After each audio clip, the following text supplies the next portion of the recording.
This is by far the most exciting lesson in history because we're going to be using Cinema 4D and Octane to make up an entirely fictional product without the constraints of reality. Now, in the previous lesson, we created our design starting point. We iterated on layouts, and we created low fidelity and mid fidelity designs to reference and build from in Webflow. And the mid-fidelity version is printed out for both of us. By the way, say hi to Miguel. Hi, Miguel. But before we jump into development, we first need to create our product images and animations in Cinema 4D. Cinema 4D is professional 3D modeling, animation, simulation, and rendering software. What does that mean? Well, it's on their website, so it's important. We're going to go through modeling and geometry, texturing, lighting, animating, and rendering, with the goal of this output, specifically for the animation, to be getting everything into Adobe After Effects. Now, this question comes up a lot. What about Blender, or Maya, or renderers like Redshift?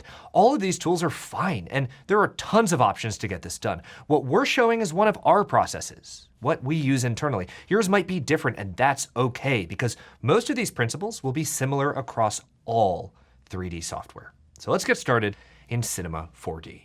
Now, your layout by default might not look like this. We created a separate lesson that not only covers installing Octane, getting everything configured, but it includes setting up this layout and even has a downloadable layout preset so you can follow along with how our layout looks. So we're going to build a water bottle. So how are we going to do that? We're going to start with some references in real life. We want to get the scale correct. Miguel, how can we do that? Yeah, I'm actually really happy you asked. I brought along some props. Okay. Cylinders. We have a paper towel holder. Okay. I really like the cylinder. Diameter is off, the height is off, but the shape, the general shape is... Okay, if you don't like that, I have a can. Okay, that's fine. That's LaCroix, pure, no additives. Very good. I have another one. I went straight for the Levoit air purifier. air purifier in great. white. It's actually off-white. Brilliant. Might be on the large side, but that's okay. Okay, you have a hydro flask that seems appropriately scaled. Yes, thanks for pointing that out. I also brought the hydro flask. Yes, that might be a good point. So what we can do here is we can actually measure to get a starting point. So with the hydro flask on hand, maybe we can measure the size. Yeah, let's do it. I brought my ruler, so let's, if we're gonna measure stuff. You do need the hydro flask if you're gonna measure the starting. I have some work to do here first. Okay. All right. Brought a ruler. Let me grab the hydro flask. Okay, we're just looking for the diameter and maybe the height. Diameter. What's the circumference? The circumference is fine. Circumference divided by pi. 9.5. 9.5 divided by pi. 3.14159. 2 and 5 quarters. 3, so about 3 inches. So we can actually start with our primitives. So we can focus, let's actually close out of our live viewer right now, and let's add a primitive. And primitives can be things like cubes, cylinders. A cylinder might make sense, but for us, let's use a tube, since that tube, the walls of that tube, or the outer boundary, the circumference of that tube, is actually going to have depth. So let's choose that. And that looks okay. It doesn't quite look like a water bottle yet. We can make it look like a water bottle by clicking and dragging, or we could just type those values in. So Miguel, again, our diameter is going to be 3 inches. So let's set a radius, of course, 1/2 of that diameter to 1.5. By default, it's centimeters. So we can just type 1.5 inches, press return, converted to metric automatically 3.81 centimeters, which we can see right there. And it's a little tall, maybe something like 30 centimeters. How do those proportions look to you, Miguel? That looks good. I think maybe 11 inches might be. Okay, 11 inches. What if that's exactly the same? Ooh. It was not exactly the same. Definitely not. It was close. It was close. All right, 11 inches by 3 inches. This looks pretty good for a starting point. Now, we're moving around very quickly using keyboard shortcuts, but at any time, moving around in Cinema 4D, we can kind of pan using this tool right up here, click and drag. Up there, we can dolly, kind of zoom in and out, and of course we can orbit or rotate around the scene. We can just do that at any time. The keyboard shortcuts map to each of those. 1 and drag to move or pan, 2 and drag to zoom or dolly, or 3 and drag to rotate. So you'll be seeing us use a lot of that throughout this lesson. So this is our good basic shape for right now. That's okay. If we zoom in or kind of dolly in, we can see a lot of that geometry. In fact, we can turn on display and turn on our lines. So we see our shading view with lines.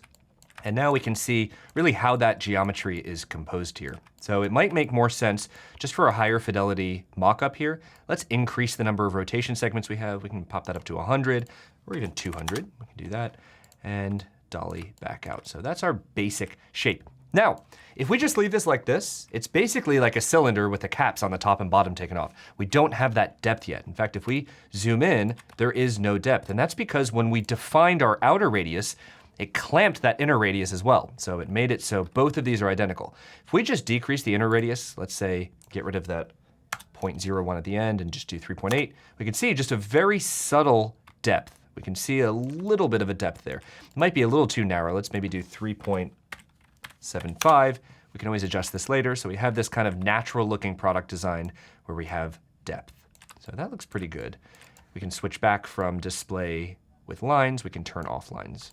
Just take a look at our product. Not great yet. Good starting point. Let's continue. Now, this is unlike other water bottles. This is unlike other seltzer bottles because this is completely and entirely special. So to make this happen, we want a top that we can take off of the water bottle, and we want a sort of battery charging area at the bottom. So we're going to go switch from our camera perspective view to left view. We'll kind of push in right here. Let's create a quick duplicate just as a reference here, just holding down Command and dragging to duplicate the selected object. And let's just eyeball this, grabbing this amber colored or yellow colored control up here, clicking and dragging to adjust the height. Let's set this, just eyeballing it here on the bottom. In fact, let's just make it 3 centimeters, keep it a nice round number. And to keep things nice and rounded, we could actually change the height of our bottle. Sorry, Miguel, but we can make this in metric. Let's just round it to 30 centimeters. So we have the math a little simpler for us. So we have 3 centimeters here, 3 centimeters here. That leaves 24 in the middle. We're just command dragging to duplicate this. And let's make this one, we already know it's going to be 26 because that's, or 24, that's what's left at the end. All right, so we have 3 centimeters on the top, 3 centimeters on the bottom, just using this as a reference. This is the general shape of the bottle. Now, we can push these closer together a little bit later. For right now, let's change the shape of this. Right now, it's looking kind of like a Voss water bottle. Is it Voss? Is that the brand? I think that has so. There's the... It's Voss. Voss? Why do you say it like that? It's multiple S's. That's true, it is accurate. So let's give it some contour. So to do that, there are a few different ways. Let's actually move this one off to the side, and let's select, holding down Shift, let's select all 3 of these and center this out. Now we can see we've moved this. If we move here, we can see our coordinates down here. And what we're doing, this motion right here is along our Z-axis. Let's zero that out so it's nice and centered. And let's switch back to perspective view. So again, what we have this kind of reference one that we started with over here. We can even check that or uncheck that to hide it so it's out of the way. And now we have 3 segments. In fact, let's keep this neatly named to keep things organized. We're gonna double click on the label here. We'll call this top. We'll call this one down here bottom, and we'll call this one middle. Now, the change we wanna make is to the middle. The contour we're going to add is in the middle. So to do that, there's a few different ways. Let's go back to our line view so we can see what's going on. And if we look, there aren't that many segments in terms of height segments. Height segments let us add more definition if we add a deformer. So let's set that to 100 for right now, and let's add a deformer. And there's a lot of options. Shear, twist, we'll use the bulge deformer, and we'll click and drag bulge into the middle section here. And can't see anything right away. That's completely and entirely expected because the strength is 0. So let's click and drag to experiment and see what happens here. So if we do that, we're seeing something happening. It's not quite evident yet. Looks like you're scaling it. That's absolutely right, because if we zoom out or we dolly out, we can see that the deformer is quite large compared to the actual middle segment. So let's change that. Let's change the size of the deformer. So we know the size of our center object is 24 centimeters. We remember that from just a moment ago. So let's set the height to 24 centimeters. Let's set the size to something a little different. Let's just do 10 and 10 here just to make it scaled a little more accurately with the rest of this. And now we can see that contour. We can see that shape take form. Switch our display, no lines. We can see a very interesting shape taking place. We could actually combine deformers as well. So with the bulge selected, we actually could do something interesting and create 2 of them. So let's command drag on the bulge itself. And you can already see that effect taking place twice. So if we affect the strength on this one, we can see different things happening. Let's clear that up. Let's actually separate these a little bit. So let's set the top one, we'll call this top deformer, and we'll call this one bottom deformer. Just keeping things neatly organized. And let's change the size of the bottom one. Let's say that will be the first 15 centimeters, and then the remaining 9 can be the top. We're just sizing this, the Y value, the height value, right here in these controls. And let's move this deformer up to the top, and let's move the bottom deformer over here. And we can actually invert this so it has more of a Coke bottle or a traditional soda bottle shape. We can increase the strength on the bottom to make it a little bit larger. It doesn't look perfect yet. We're getting kind of a bowling pin effect because of the size of that bottom deformer. So let's make the strength much more subtle. Let's say 5% down here. Same thing on the top. The negative means it squeezes in. The positive value means it has that bulge effect that we originally started with. So let's decrease this. Let's do -5. So we're looking pretty good here. Let's look at a left view again. Dolly in. In fact, because we used nice round numbers before, we can grab our top deformer, click and drag, get that pretty close. It looks like about 7.5 centimeters is that rounded point, so 7.5.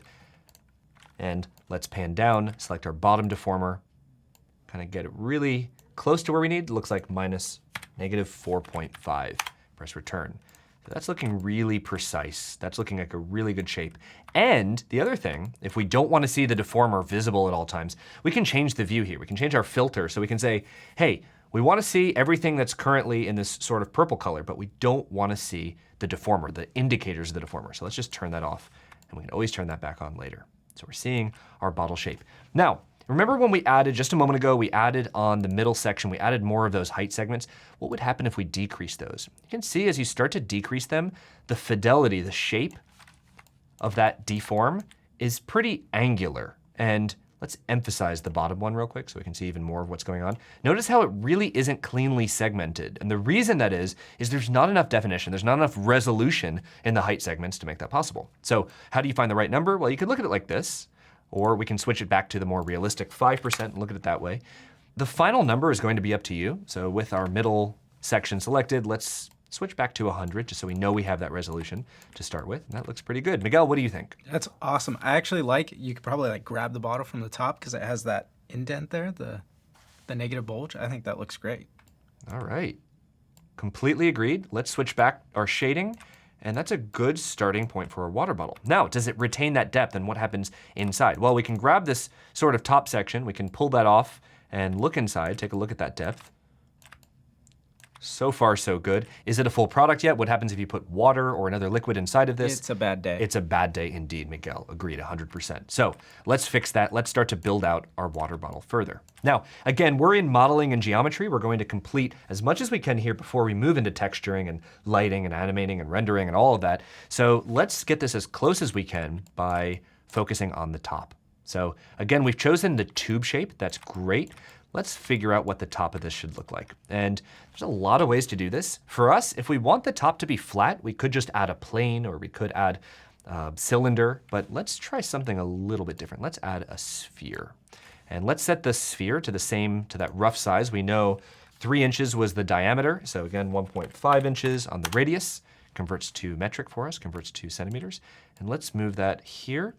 But let's do something a little bit interesting. So we want the top to sort of have a rounded shape, but we don't want it to be a full sphere. We don't want it to look like a tennis ball. We want it to look like a sand dollar almost. So to do that, let's keep the radius where it is. Let's look at our segments, and let's increase the number of segments we have. We can always change this later, but for right now, let's go into coordinates, and let's modify the scale. So the Y scale, the height. Let's make this something like 0.1. Take a look at what that looks like. So now that we've done that, we can move this up and see what that rounding looks like towards the edge here.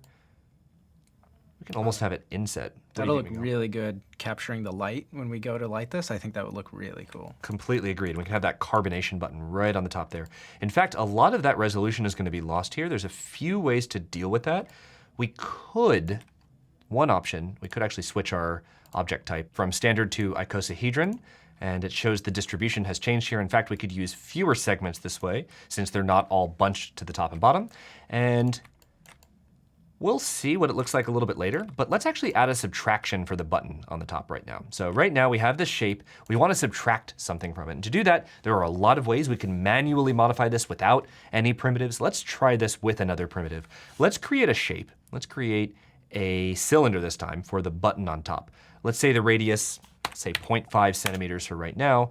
Let's make the height certainly not that large of a button. Let's make it 1 centimeter.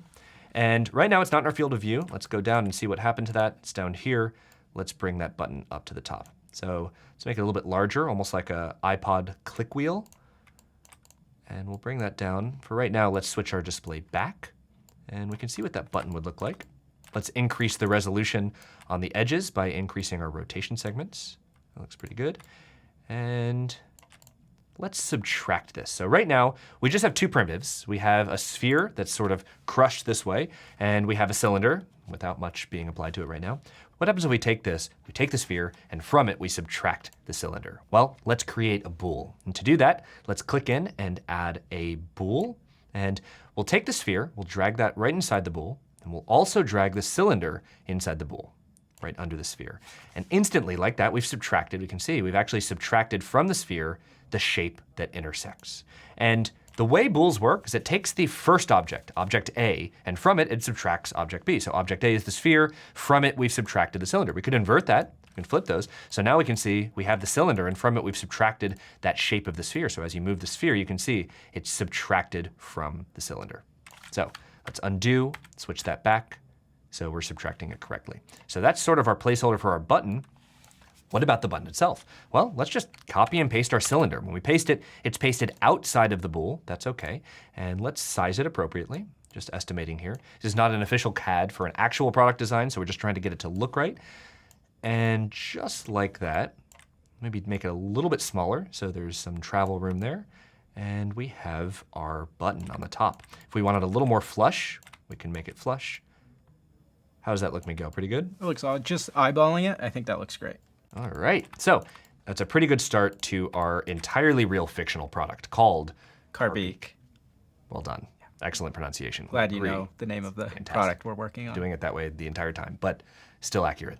Let's work on the rest of the top. So again, these things can spiral out of control very quickly. We can have a lot of elements. So to keep this organized, let's rename our bool. Let's actually call this the new top. So we'll call that the top.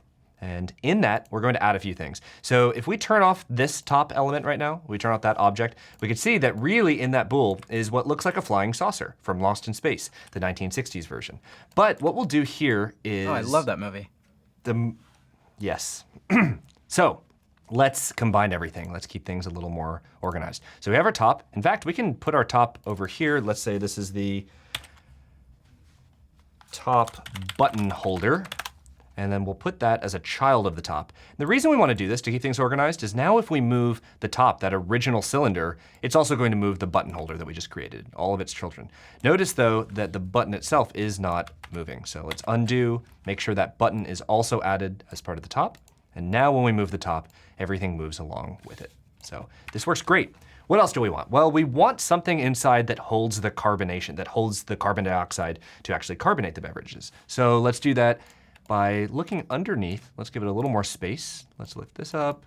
We're looking inside. That's our button, of course. Let's add a cylinder.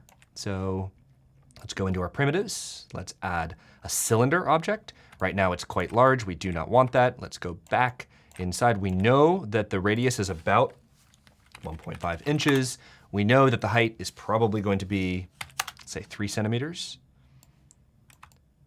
It's a good starting point. Let's eyeball it and whoop, we're adjusting the radius there. Let's actually adjust the height. This is hidden right behind this little green y-axis control. Let's decrease this a little bit. So what we have is this replaceable CO2 carbonator that we're putting inside of the top. And let's increase the height segments. Actually, the height segments we don't need. Set that to 1. The rotation segments, so we have enough there. So now what we have is a top with a button in it, and we have this removable, kind of rechargeable or replaceable CO2 element. So it looks okay. So in order for the CO2 to make its way from this carbonator object to the actual water itself, we're going to need something like you'd expect for maybe a salt and pepper shaker. We need tiny holes that will allow the CO2 to pass through into the beverage containment system. The cylinder. Yep. The Trademark. tube. Yep. Trademark it, yes. All right, so let's do that. Let's create that. So There's a few ways to do this. Let's actually start with copying our cylinder, our existing cylinder. So we have another one. We don't need this to be as big. Let's make this, we're just creating the tiny pinholes that will release that CO2. Just adjusting the height here and zooming in until we could see what's going on. Okay, so we'll use the same thing as before. We'll use a bool to subtract from this. So how are we gonna do that? Well, let's name this first cylinder carbonator. So that's the carbonator. These are going to be the holes that get poked in the carbonator. So these will be, we'll call them pinholes. And so that we can create more, we could, if we want to subtract all of these things, we could create a lot of them manually like this and create a lot of different objects. But instead, let's use a cloner. And a cloner works like this. We'll add a cloner object. We can click and hold, but it is the default here. Let's just choose cloner. And let's drag our pinholes element, our object here, into the cloner. Now, at first, things are going to disappear, and that's okay if we want to set it up this way. For us, let's just turn off reset coordinates so we keep that original position, and we can start changing things immediately. The first thing to note is the count. So it's saying along the x-axis, the y-axis, and the z-axis, what type of replication, what type of cloning do we want? We can't really see it because the distance by default between all of these is way too large for the scale of this Carbeek water bottle. So let's switch the distance to 1 centimeter along all axes. And now we can see there's our 3 by 1 by 3. The Y, we're not really gonna use that. We don't need pinholes along different levels of height. So this could be a good starting point. If we increase this number, notice how along the X axis, we're increasing the number. Let's increase this one to 5 as well. So it's a 5 by 5. And we can decrease that distance a little bit, maybe 0.5, 0.5, we can ignore the Y for right now. That looks okay. Or if we want, we can change the distribution pattern. So let's click the cloner again. From mode, let's switch to, let's say radial. Again, the default radius, 50 centimeters, way too large to see anything. Let's switch this to 1 centimeter, and that's okay. Let's increase the count. Now we're looking pretty good. And right now, these are just cylinders. If we want to subtract them from the carbonator, we can do that. And we have a lot of experience doing this already. We're going to create a bool. So to create a bool, let's go in, create a bool. And of course, we want our A object, the first object, in there first. We can always switch it later, but let's put the carbonator in. And from that, we'll subtract the B object, the cloner. And with that, if we zoom in, we can see it's made those indentations. It's made those cuts into the actual carbonator. So now we have a spot for the carbonator to release that CO2 and create a delicious, bubbly beverage. I love bubbly beverages. All right, so we have the top, we have the carbonator. It's looking pretty good right now. It may be a little tight, or it may not be tight enough. Right here, there's a pretty significant gap. So maybe on the carbonator itself, let's eyeball it. I might want to adjust the radius a little bit. Let's click and drag. And part of this might also be the height. Yeah, it does look like the height, it's inset a little bit, so that might actually be okay for now. So we have this bool, we have the carbonator, the cloner. Let's call this carbonator, and let's actually call this the cylinder, C-Y-L-I-N-D-E-R. That way we can use the carbonator, that parent, to control things. Now, notice where the center of that bool is. It's not actually where the object is up here. The object center for the bool itself, which we've now named carbonator, is all the way at the bottom at 0, 0. That's because when we created the bool, we created it at the origin of this file, of this project. So in order to change that, we can always change, if it helps us, the axis at any time. Let's enable axis up here, and now we can click and drag, let go, so we can position the axis where we want, and then uncheck enable axis. And now this lets us move everything. Noticing this is really laggy, and that could be because all of those clones we just made had the 100, let's switch that. So there's 100 rotation segments. We don't need that resolution. Unless we're doing really, really, really close-up macro photography, we're not going to need that. So the performance is already taking a hit because there's so many polygons to render here. Let's actually reduce the rotation segments, let's say to 15. And let's see if this is more performant now. Let's grab the carbonator, move that. That's moving much more naturally, although we want to probably put the carbonator as a child of the top as well. So now we have the top. Inside the top, we have the carbonator, which is removable. Let's undo that. We have the cylinder, which is what we used at the button. Let's actually call that button. And of course, we have the top button holder. Same deal here. We positioned that. We can always enable axis, move it back up so it's easier to grab if we do this visually, and turn off enable axis. So that's the top. That's looking pretty good for now. We can always add more detail if we wanted. We can make this as complicated or as simple as we want. It might make sense to have, just for looks a little bit later, let's create another tube here. Let's say the radius can be 2 centimeters and the inner is 2. Let's say the outer is 2.1 centimeters. Let's make the height 0.5 centimeters. Can't see it right now, that's okay. Let's move out, grab that tube and move it up just to create a ring around this.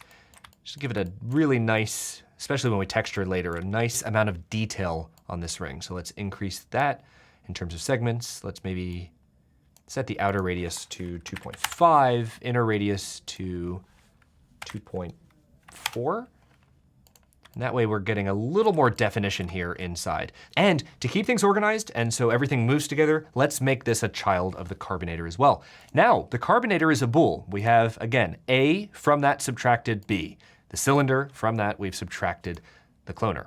If we want to add something to the bool to keep it organized but not have it subtract, we can just drag that tube underneath the cloner. Not inside, but underneath the cloner. So now when we move around that bool, if we move around the carbonator, it will be removed from the top, and everything, including that ring we've added for that extra definition, will be included. Let's undo, just so it's nice and exactly where we left it. That is the top, and that's looking pretty good. Now, we could continue. The center is pretty much where it needs to be. Miguel, the shape you said looks pretty good. I think that's a great place to start. Agreed. One thing we might want to do in terms of just a simple product design note here is this is going to be a pretty sharp edge to drink from. So we could actually add rounding. And there are a few ways to do this in modeling. One way is to use a torus, and there's a very specific reason. This way we can add, so let's switch to torus, and right now it looks like a donut, as a torus does by default. Let's make sure the outer radius, that ring radius, is 1.5 centimeters. And the pipe radius is essentially the definition, the thickness of the torus itself. So let's move this up so we can see what's going on. Right now, the pipe radius is just as large, so there's actually no hole in the center of this. It actually just goes down to make a perfect meeting point right here. So if we decrease the pipe radius, let's say to 0.5, you can see it starts changing that shape. Now, it wasn't supposed to be 1.5 centimeters, it's supposed to be 1.5 inches. That's looking better. And now we can eyeball, if we get this a little bit closer, it is now softer, perhaps not as easy to drink from. Let's decrease that radius even further, 0.1. We're getting there. Let's have this placed right on top. And we can move into these controls right here so we can eyeball it and adjust the radius until it looks just right. Maybe add some more segments. It looks like that'd be even trickier to drink from. That's absolutely correct. And the reason is the center point of this ring is set to 3.81 centimeters, and that's the outer point of this. So we actually want to move that in so that they're perfectly synced. That looks a lot better. And then we can actually move this up. There's panning around. There's a lot of ways to do this. Visually might be the simplest here until we get it pretty close to having that rounded edge. So let's move this out. Looks pretty good. Let's see what happens if we turn our line shading off. That's okay. We actually might want to reduce, if we actually look in here, that looks okay. Maybe a little bit less on the pipe radius. And let's move it to the halfway point. So let's move this up. Again, just eyeballing it. Always do this more specifically later, but that's going to work for this model. And then if that's the base, if that's the middle, so we can add that to the middle. So we can just grab the torus, add it to the middle. That's fine. Now when we move the middle, it moves that torus as well. But we also want to subtract that so that the seal on the top, so that the seal for the top of this water bottle fits perfectly. So let's copy and paste the torus. Let's move it up here. And let's use this to subtract so that basically this fits very snugly into the top. So we'll do that. We might need to change the size of some of these. So to adjust that, let's go into the top itself. Let's click the top and we'll take a look at our radius. That's fine. Let's make sure it matches the middle. So 3.75, 3.81, that's correct. So the top matches that. So we shouldn't need to make any changes here. Let's see what's going on. There we go. We'll just try to get it to that same point. Now at this point, you'll have two kind of convex objects, rounded objects that are meeting each other. We actually want this one to be concave. So let's subtract it from the top. So there's a lot of ways to do this. Let's create another bool. So we'll go in, add a bool, we'll drag our top into the bool, and from that, let's close that, we'll subtract this torus. And instantly we can see it's created a subtraction. So now when the top moves, let's use the bool to move this. Let's call this top, and let's call the top cylinder. That looks pretty good. And now if we move the top, everything moves along with it. So the meeting point will be concave on the top right there and convex on the bottom. So they'll meet very nicely. You can see. What if it was magnetic? Miguel, it is magnetic. But that's the top. We now have a snug fit and magnetism. So let's adjust this just to keep things organized. Let's select our enable axis and move that up just so we can grab the handles, turn enable axis off, and keep things organized. So top, middle, and there you go, that says bottom. I made a note to remind you about that. Bottom. So you should change it now. It is now officially changed. It has been updated. So we have the top, we have the middle, we have the bottom. Let's actually make the bottom real. There's still a hole in it. There is still a hole in the bottom. Now, do we want the bottom to be, this is just for battery and everything like that. It might make sense to remove. We can always change a tube to turn it into basically a cylinder. We can take the inner radius and set it to 0. Whoa. And now it's essentially a cylinder. So we no longer have to worry about those segments there. So if we want, we could just leave it like that. And to get everything centered, we're going to create one combined object before we move into texturing and lighting and all of that. So to create one combined object, let's first make sure everything's positioned correctly. So let's select our middle object. Let's 0 that out. So it's 0. Let's select our top. Remember, because we modified the position of the axis, we're going to have to eyeball this to make sure it looks snug. And that looks about right. That's a decent seal. Very well done on the Foley there, Miguel. And then for this one, let's move it up a little bit, but we know that we can get it pretty close and then just use the rounding here to make it 13.5. Negative 13.5. And this is the shape of our Carbique water bottle. It's not textured. We haven't worried about lighting. We haven't worried about environment or rendering. This is the shape.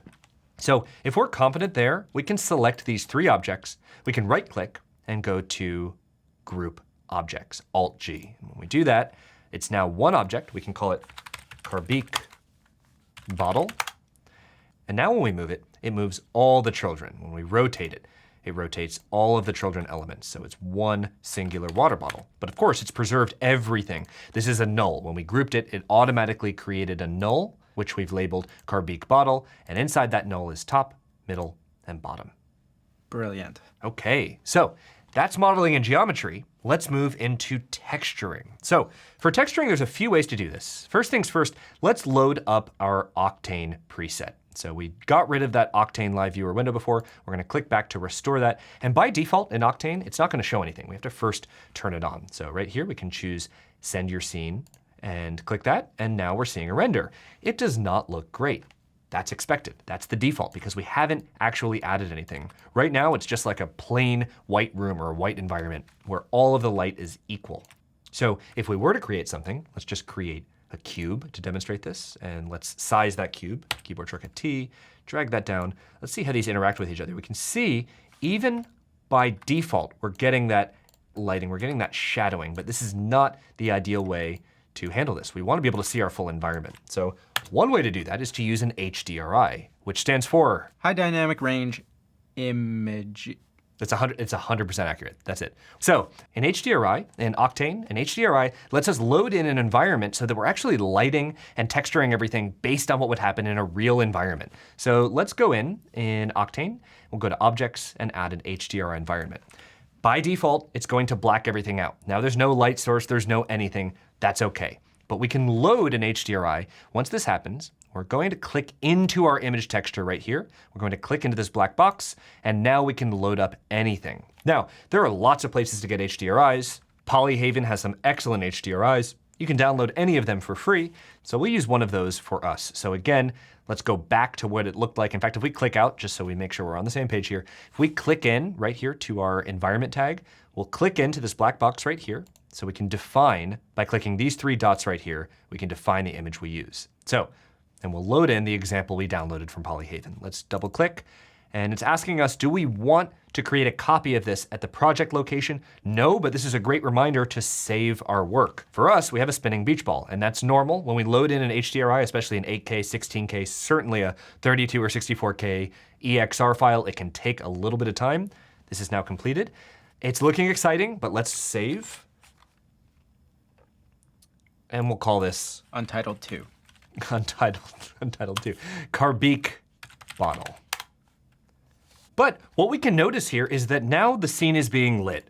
The object is being lit from the HDRI itself, from the environment tag. So we can see the light source is over here on this HDRI in the background, and we can see that the light source is affecting the side of this. It's brighter on this side where the light source is. So that's looking pretty good. We're just using this as a stand-in for now. We can always change this later. But as we're texturing, let's try a few examples of texturing so we can see what's going on. And to do that, let's take our Carbique bottle and make a couple clones. So let's just hit Command and drag so we have a second bottle, a third bottle, and a fourth. Again, we're just doing this for reference. So let's try 4 different types of Octane materials. So up in materials here in our live viewer, let's create a diffuse material. Let's create a glossy material. We're not applying these yet, we're just creating them. Let's create a specular material. And finally, let's create a metallic material. So you can see each of those shows up right here in our textures. So let's quickly apply each of those to each Carbique bottle. So first one, we'll just drag the Octane diffuse texture to the first Carbique bottle. We did that. Glossy, let's drag that to the second one. Let's apply the Octane specular. And finally, let's apply the Octane metal. We can kind of see right off the bat what's happening with each of these texture types. We can see our diffuse texture over here by default. It has that sort of matte finish. We don't see any reflections. And if we go over to the glossy material, we can see the same kind of thing, but now we're catching reflections. So if we look in right here, we can see the reflection right along here.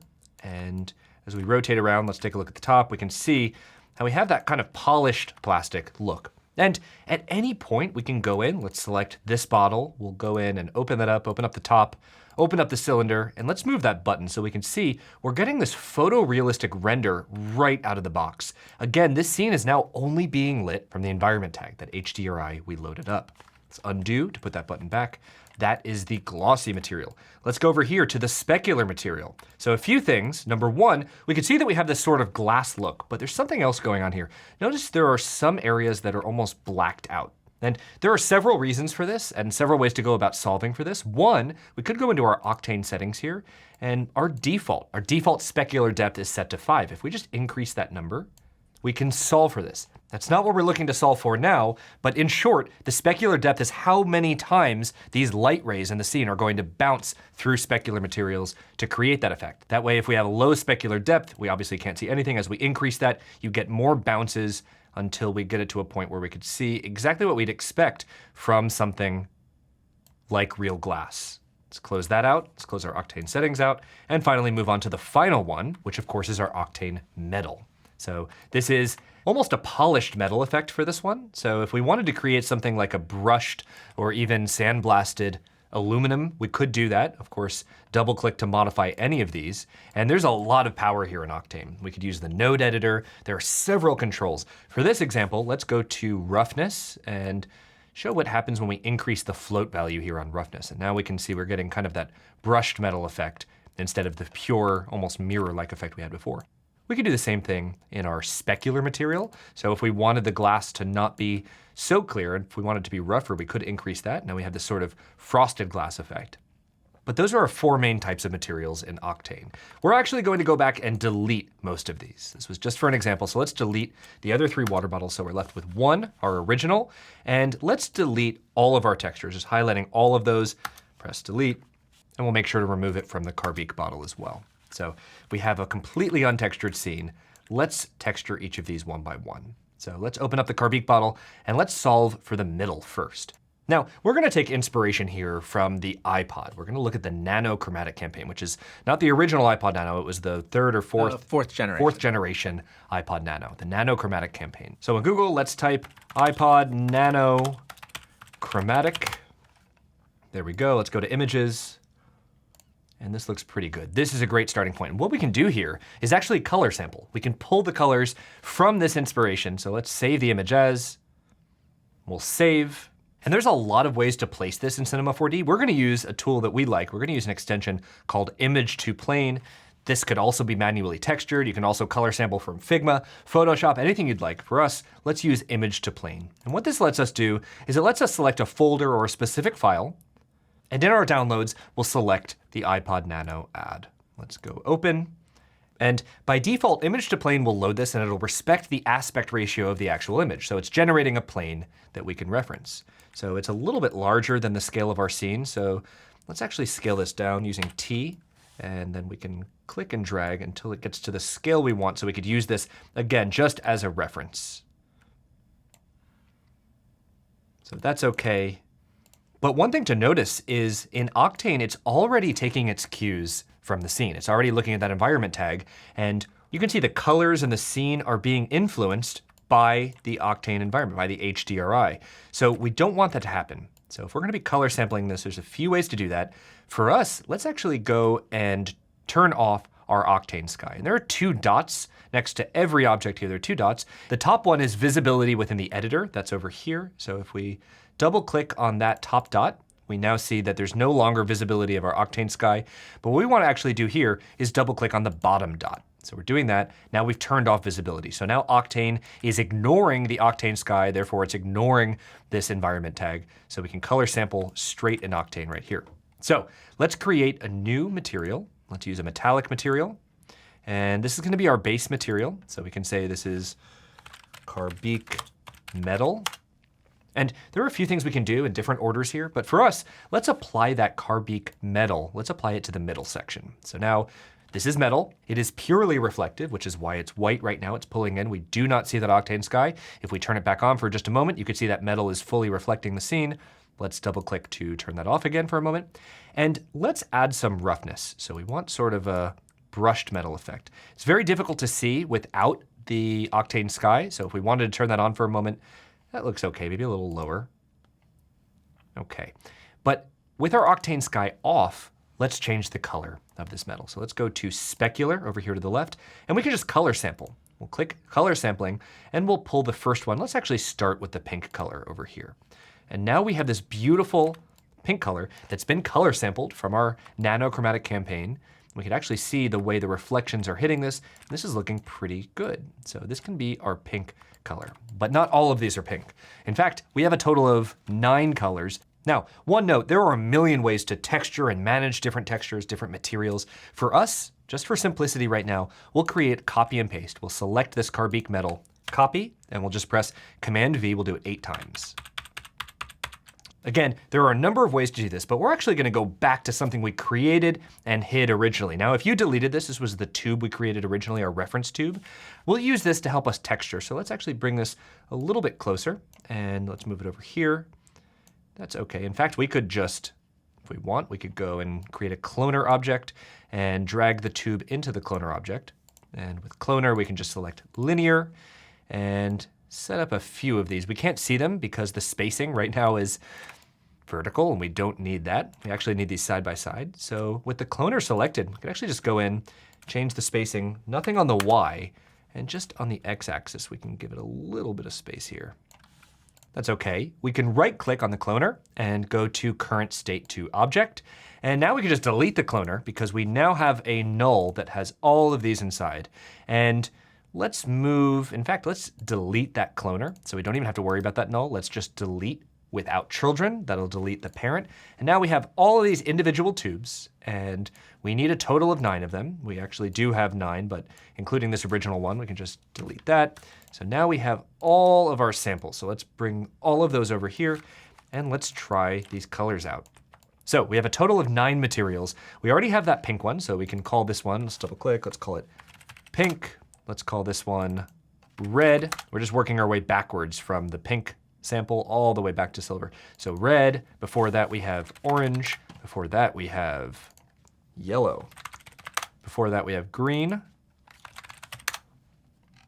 4 more. We have blue, violet or purple, black, and finally we have silver. So let's make those adjustments and we'll do this fairly quickly. Let's get our samples. So let's make sure they're in view, and they are. Let's go back to red, double click. And again, while we're in our specular options here, let's color sample. Let's get our red from right there. And let's apply that. We could also drag right into Octane, right into this object right here. And now we set that to red. That looks pretty good. Let's get orange. We'll make sure specular is selected, color sample from the orange. And we'll apply that to our next cylinder. Let's color sample the next one, yellow. Color sample, let's grab from the paint right here. And let's move our material editor. Let's pan out of the way so we can see all of these. All right, and let's apply the yellow. Again, we could do this in Octane. We could also just drag it right onto the tube right here that way. Undo, we could also drag it straight over here. Okay, let's continue. Close out of this. Let's go to green. Actually, double click. Let's make sure specular is selected. Sample our green color and apply that. Let's do the same thing with blue. Sample our blue color from right here. Apply the blue. And 3 more. Let's do violet, color sample. Pull the violet color, apply that here. And 2 more, black, color sample that. Let's apply that to the second to last cylinder here. And we'll go to the final silver color. Let's color sample the silver, just got this gray color right here, and we'll apply that silver. And now that we have each of these, again, these are just placeholders. The reason we didn't make full copies is because we still have to texture. We still have to add materials to the rest of the bottle. We're just looking at this in aggregate so we can see what our color sampling looks like. But again, we don't have a real environment, so let's turn that back on. Let's turn our Octane sky on the renderer, that second dot, back to visible. And now that it's visible, we can see what's going on. It doesn't look super exciting at this angle, but as it catches the right light, it's starting to look pretty good. So let's actually hide our iPod Nano ad. We can just turn that off and take a look at how each of these colors look in this space. And they're looking all right. We have this kind of beautiful photoreal. It's capturing those reflections really nicely. You can actually see each of the bottles reflecting off each other, which is great.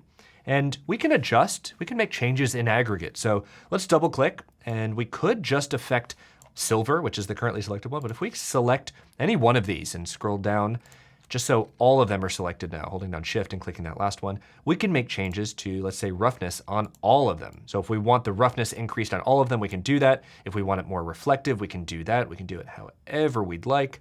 Maybe something more like this looks pretty good. What do you think, Miguel? Yeah, I think that looks really good. All right. So again, these are just our references so we can see what's going on. Let's texture the rest. This is the center of this. This is our pink bottle. Let's texture the top and bottom. Now, for the top and bottom, we might want to go with that same sandblasted aluminum, or in this case, sandblasted titanium look. We could do that, but we could also do something a little special on the top. So on the top here, right now, by default, we have this kind of non-texture. It doesn't have a texture applied, doesn't have a material yet. Let's add a new one. Let's go to materials. Let's add a glossy material. So we get this kind of polished plastic effect. And let's apply it not to the whole top, but let's go in to the top and get that top button holder. This is this section right here, everything here. And let's apply our glossy texture to that. Click and drag to the top button holder. And let's also apply that same thing to the button. So now both of those have this beautiful reflective plastic look. And if we want to see how that plays with different types of textures, we can move this up and you can see it just has that stunning reflection, that photo accurate reflection. It's catching all of that light and it's bending because of that curved surface on the top, that smushed sphere that we created before. So that's looking pretty good. Let's undo to move that tube back in the right direction. The top of this is looking great. Now we can always make changes to it later, but right now it looks great, polished plastic. What about the sides? Well, let's create another texture here. Let's go to materials. Let's create a metallic material for this, and let's apply that to the top. Now, is that gonna blast away what we just did with the plastic? No, because there's a more specific texture applied to that. This is just going to be the parent element, so the top. So if we were to remove off of the button, let's say, now the button is going to inherit that style. Now the button is actually going to be that metallic octane metal material. Undo, put that texture back. The more specific texture is now applied to the button. So we have the sides that are beautiful and metallic right now. We'll probably want to go, although it looks really good polished, we might want to go with something with the roughness increased a little bit. A little more sandblasted look. A little more, exactly, a little more of a sandblasted look, something like that. Looks pretty good. Okay, let's take a look. Let's open the top. Let's take the lid off of this and take a look at what it looks like underneath. It's looking great. See how these look inside.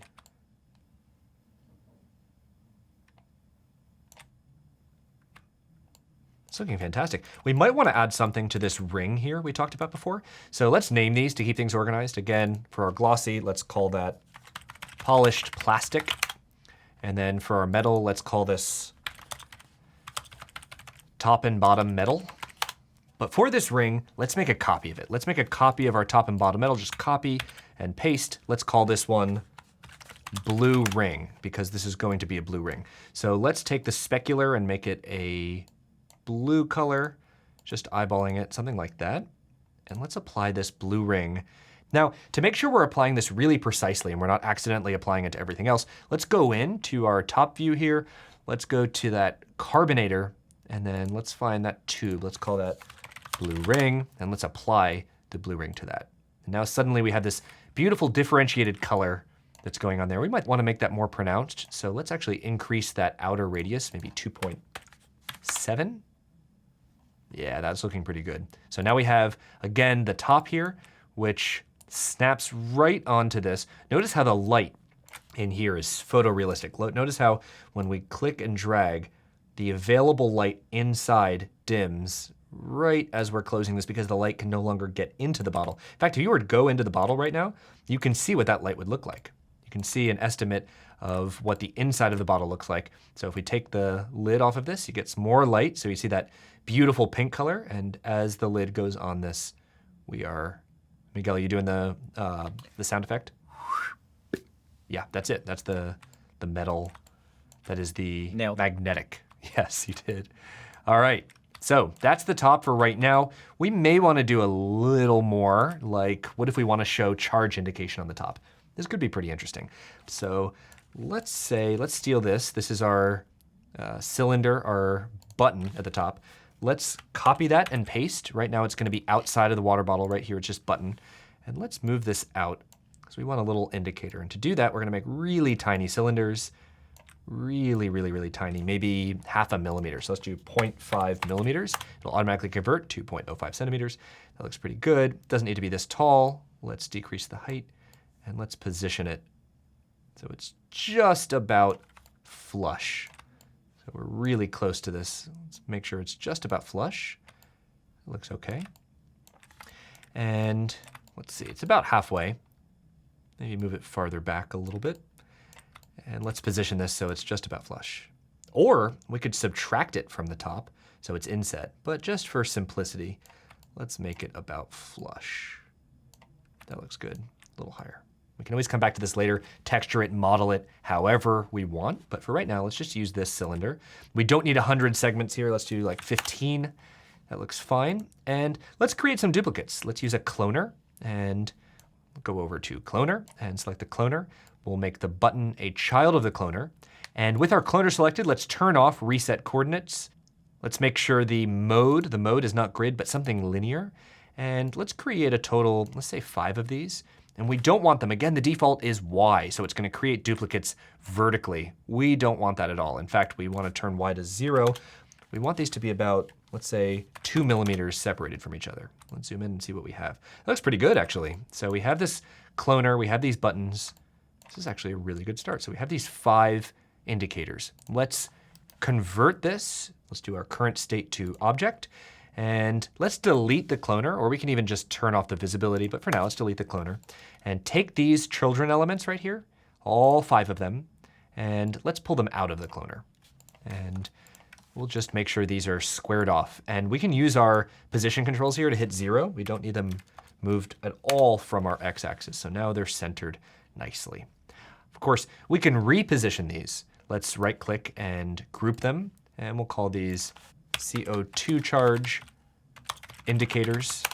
So we have each of those. Let's open that up and make sure to remove textures. We're just making sure to click and drag to select all 5 of those textures and then press delete.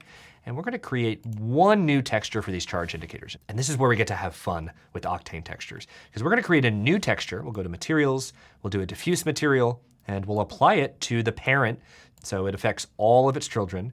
And let's double click to edit this. Let's call this charge indicators. And we're going to do something a little different this time.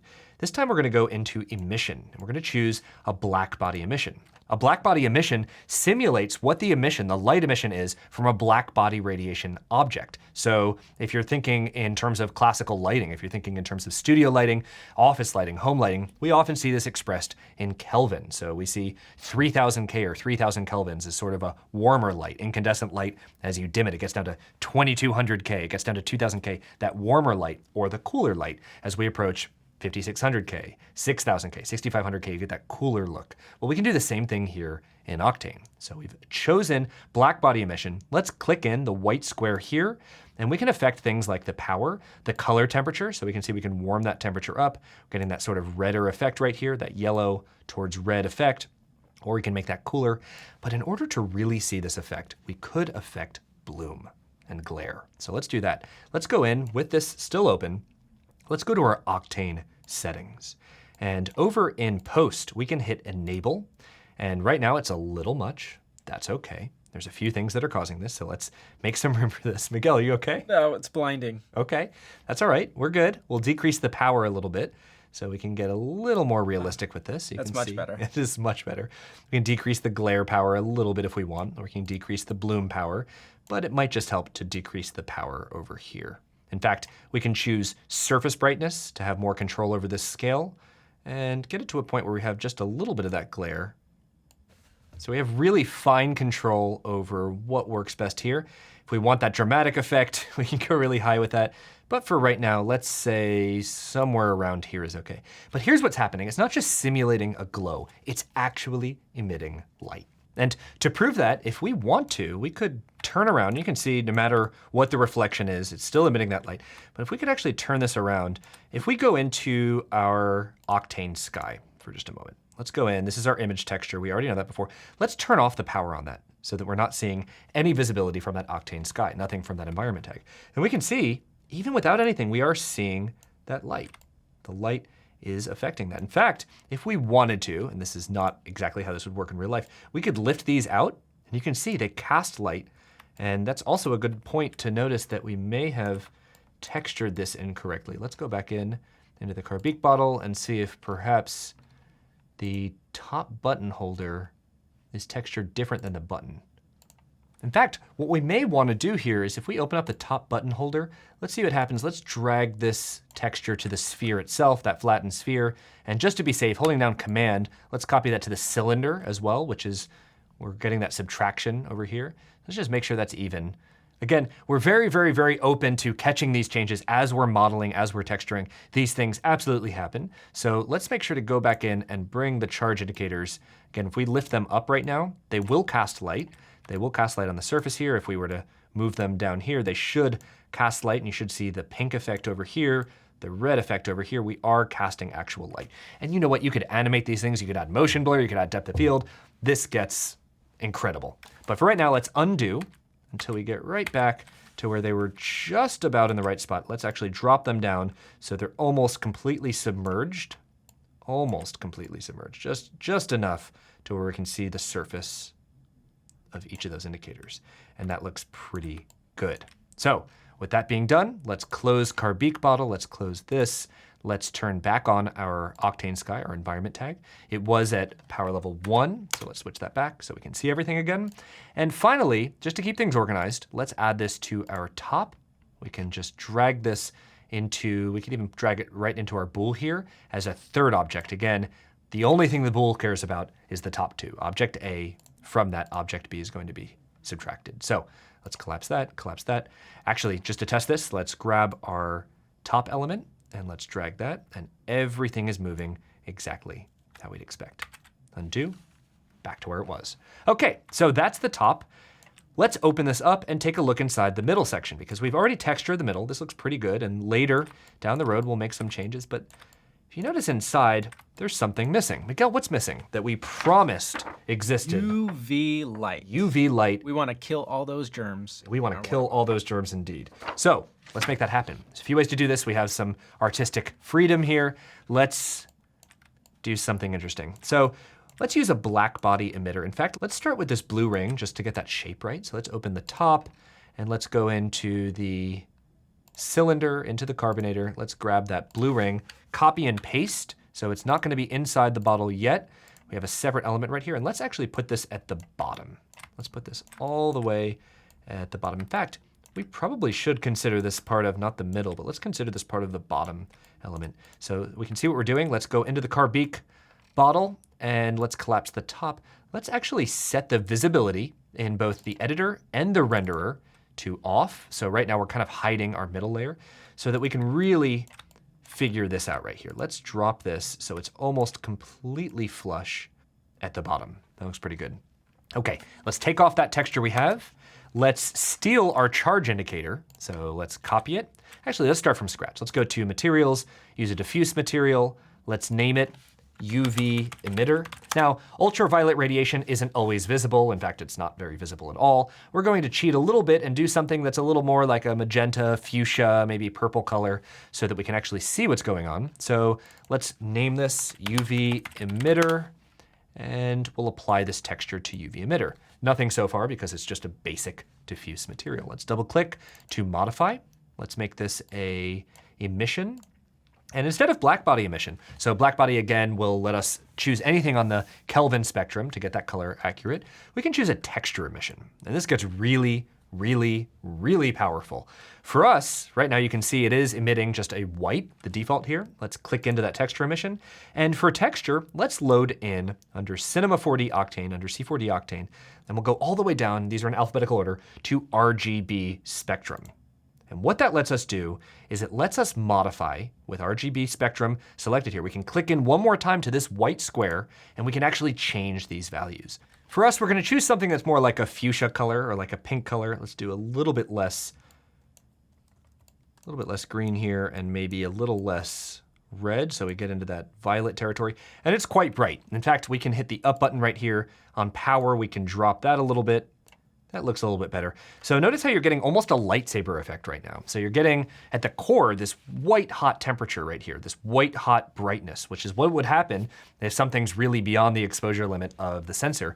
So what's happening is it's blowing out there, we're getting that white, and then outside of that we're getting that glow effect that matches the RGB value we put in here. So if we wanted a green glow, this would be a green glow. If we want sort of that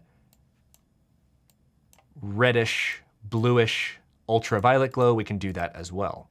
So we'll land somewhere around here. Let's do a little less on these. That looks pretty good. So that's our ultraviolet.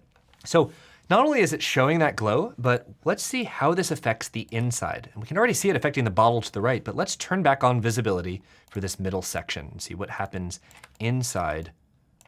And we can already see we're getting that light emission. In fact, we can see one more thing. If we aim up here, and again, if we just turn off our Octane Sky, just decrease that power again to 0, we can see we're getting that cast, we're getting that light emitted, and it's actually illuminating the top of the Carbeak bottle. So as we're closing the Carbeak bottle, you're seeing that cast affect everything. Again, there is no environmental lighting. You're only seeing what's being emitted by the bottle. That is the indicators for the CO2, and of course, the ultraviolet emitter inside. So that's looking really, really good. So let's turn our environment back on, make that 1. Let's make sure our top is positioned back, again, just roughly getting it where we want it to be. Excellent sound effect, Miguel.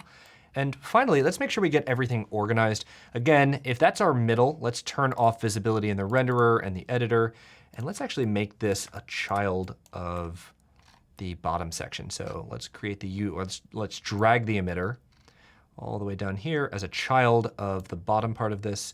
And that looks good. And then for our bottom, let's use that same top and bottom metal texture. Let's drag that onto there.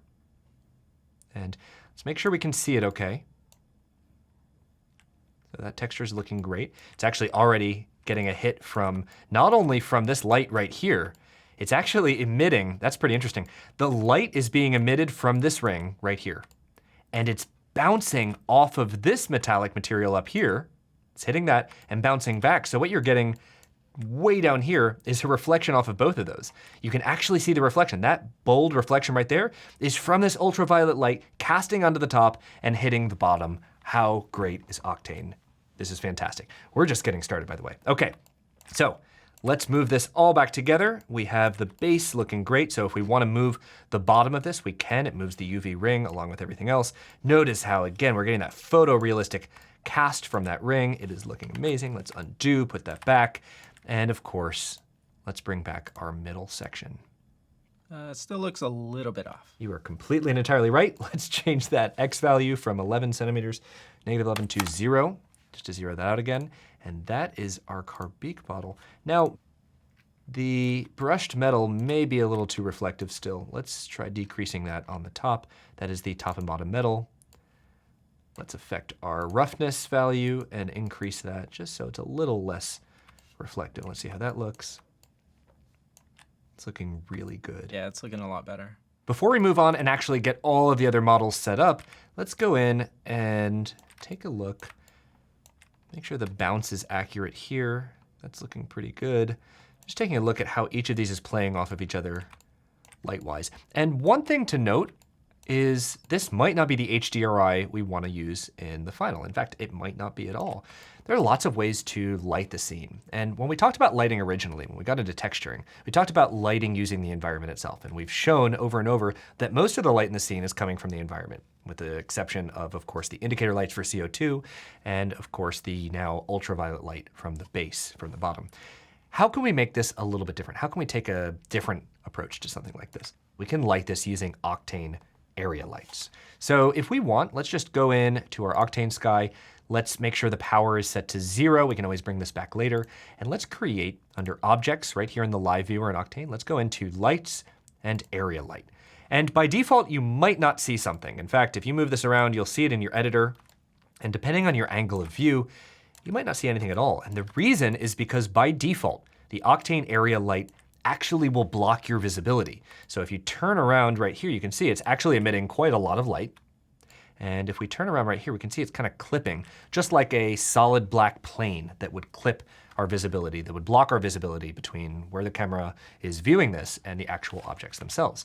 So how do we make that better? Well, there are a few ways. We could just decrease the size of it so it's not blocking our elements, not blocking our objects. Or with our Octane light selected, if we go to this tag right here under light settings, we can actually go down and drop the opacity. Notice how when we do this, now the part that was being blocked, let's actually put that up to demonstrate that.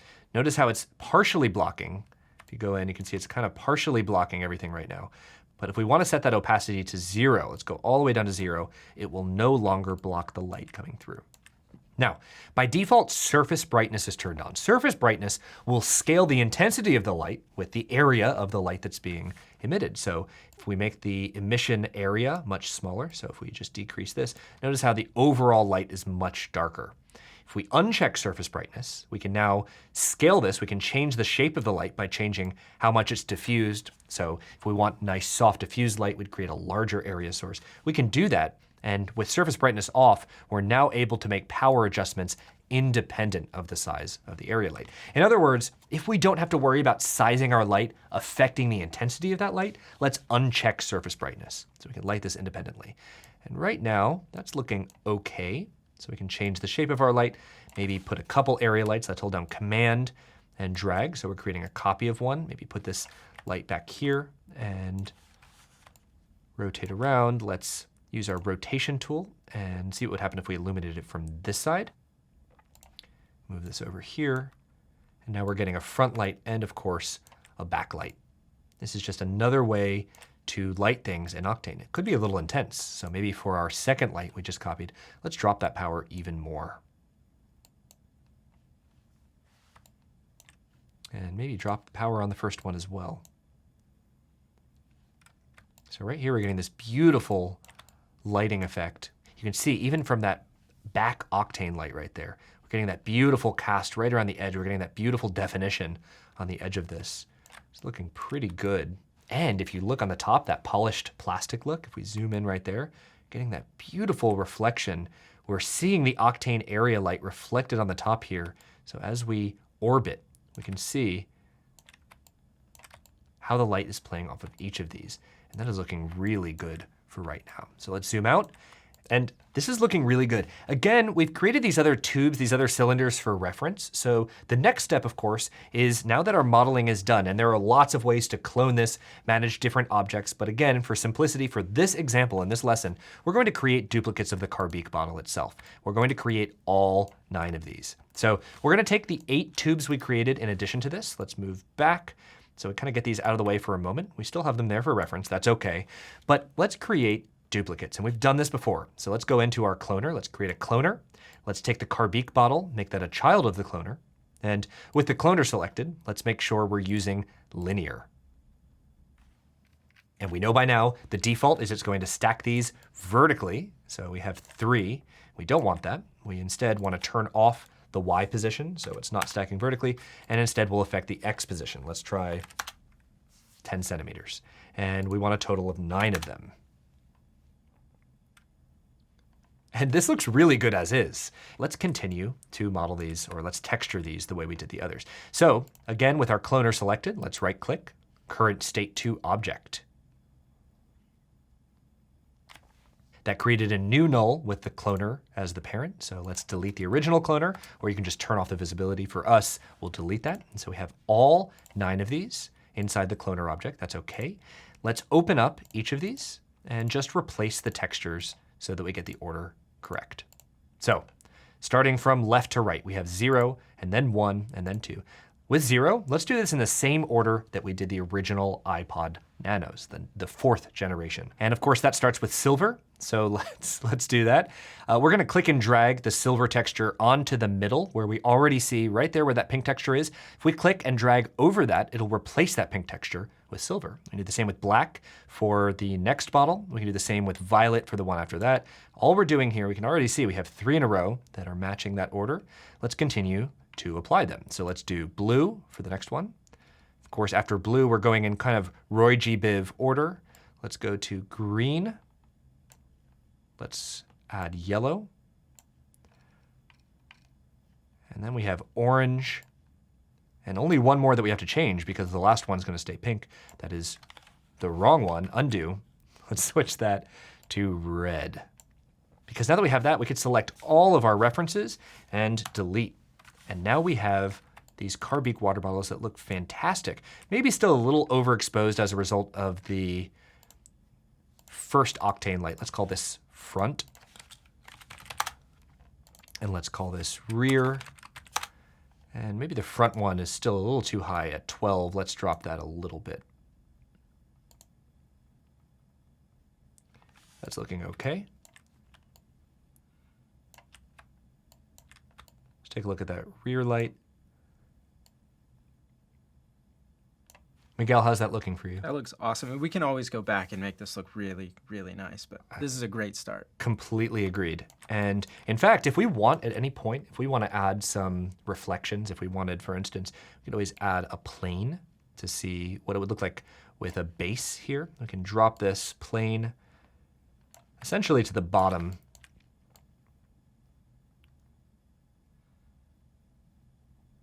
Just positioning it right at the bottom to see what this would look like in a more real environment on a table surface, a tabletop. We could do that. In fact, at any time we can texture that as well. We can go to materials. Maybe we want a metallic material for that as well. Apply that to that tabletop. And now we see a perfect reflection. Notice how that reflection is catching the Octane area light, which is fine. Let's double click that and see what would happen if we got a rougher material.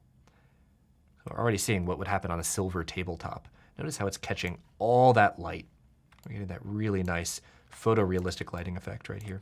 And if you go really, really, really close, you can see there's actually a gap. So if you wanted to make them hover, you could do that by just increasing that gap a little bit. It's looking okay. If you wanted to make it right against it, you could just make sure there's no space or almost no space. Might even look more photoreal if you add a little bit of a gap there. There we are. So we have all of these. We have this kind of metal surface. Maybe metal isn't the right way to go. In fact, we can also go to, under materials, we can go to live DB in Octane.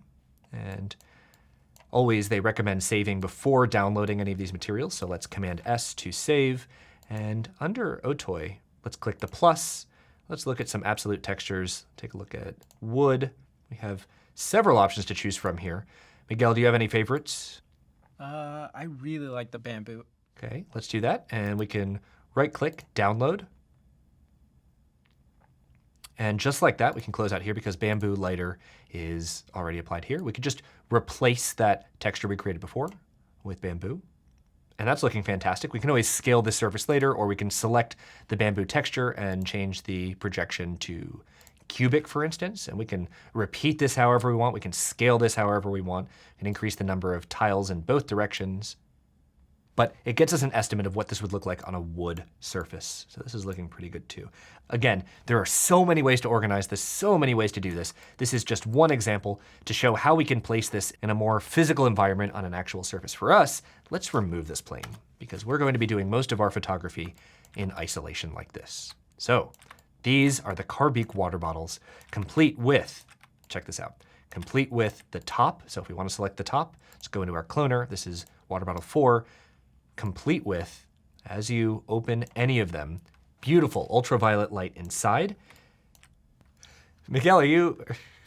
No, actually, this time I'm just changing the colors. There's so many colors on this thing. I love it. This lesson is in no way endorsed by Aperture, although we really do like the Aperture MC. Is it the MC lights? Yes, it's They're the MC. Spectacular.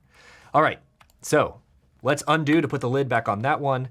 This is looking great. So we did modeling and geometry. We did texturing. We've done lighting.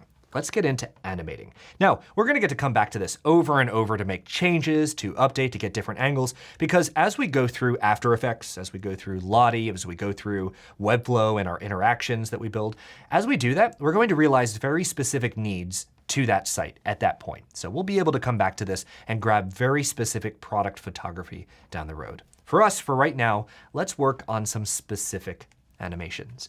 So there are a few ways to do this, and for animations in Cinema 4D, there are lots of considerations. We're gonna go through some basic ones right now. So let's collapse this, and as a best practice, let's go and we can remove this cloner object. This was created when we converted the cloner to an actual object. Let's delete this without the children, so delete without children. And now we have all of our water bottles at the root level here. This looks pretty good. So if we wanted to essentially move one of them, let's start with our silver water bottle. We know we can position and rotate things in Cinema 4D. We can move them this way. We can choose rotation. We can rotate them this way. We can scale them if we want. We know we can do these things in Cinema 4D. But what we can do at any time, especially with these different controls right here, is scroll through our timeline. Right now we have 90 frames in this view. Let's go and create a keyframe. And a keyframe, you'll see it adds a little keyframe right there. A keyframe, of course, is our starting point. So right now we want our starting point to look like this. And maybe over 90 frames, we want to, let's just say, move this. Let's hit that again, record active objects to create another keyframe. And now you'll see another keyframe here. So at frame 0, it's here. At frame 90, it's here. But if you click and drag, it's now automatically interpolating. So we're just animating this one move. Notice a few things that are happening here. One, if you hit play, you may not be able to notice it right away, but easing is automatically applied. It's not a linear animation. Easing is automatically applied by default in Cinema 4D. But something else is happening here. Notice how if we zoom in, if we dolly in, not only is the object moving, but all of that lighting, all of those reflections are updating in real time in Octane as well. So no matter what we do, if it's something like the water bottle moving forward in and out, it's rotating, whatever it is, we know we're gonna get physically accurate simulations here in Octane, physically accurate renders here in Octane. So we've created this simple move right here. Well, what if we want to do that with multiple objects? Maybe we can select the others. Let's select 1 through 8. So that was Carbeek bottle 1. Let's select 1 through 8. And do the same thing. Maybe we want all of those to end in this position. So we'll go to 90, we'll hit record, we'll go all the way back to 0, or we could just click there, change the playhead to 0. And maybe we want these to start up here. Let's hit record. This is not the most glorious animation in the history of time, but let's just hit play for example. And we see not only is this one moving forward, but the others are returning to that position that we set at frame 90. So again, we can move back and forth and see that animation. Now, let's select all of these, 0 through 8. And we can always select, so if we click and drag sort of where these grooves are, these frame grooves, we could actually select our keyframes this way. And that's one way to select things, or we can just click the keyframe directly and press delete. So remove that last state and maybe remove the first state. And since each of these were selected, we've actually removed the keyframes from all 9 of them. So we're back to where we started. However, this position is not quite right. And what happens when you delete all the keyframes from a track on an object like this in Cinema 4D is it's going to remember its current position, but any other keyframes that had any other data, it'll forget. So what's actually happening here is our Carbique water bottle 0, it's at the origin. That's where it always was. This is correct. But all the others, they're remembering that position because at frame 0, which is where they were just a moment ago before we deleted this, they were all higher. They were all at a higher Y position. So with all of those selected, we could just hit 0 right here, press return, and now they're back where we need them. One more thing. So let's select all of them. Frame 90, let's make sure they end up in their current position. What happens if we go to frame 0? Let's click and drag on the playhead. Frame 0, and we randomize their position. Let's try it. Let's go up to Tools. Let's go to Randomize. And randomize is very powerful. There are actually different random effectors we can use, but for this tool, let's just randomize by default. It's real-time update. If we hit apply, nothing's gonna happen because we haven't changed anything here. Let's say we wanna randomize the movement just along the Y-axis.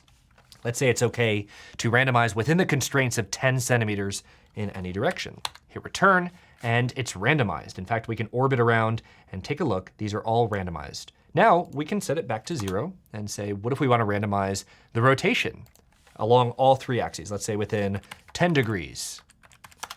So it's randomized the rotation. This is not going to automatically prevent collisions or anything like that. It's just taking the data you feed it and it's randomizing it accordingly. So we're getting kind of a random look here. We can combine. Let's say we also want 20 centimeters along the Y-axis.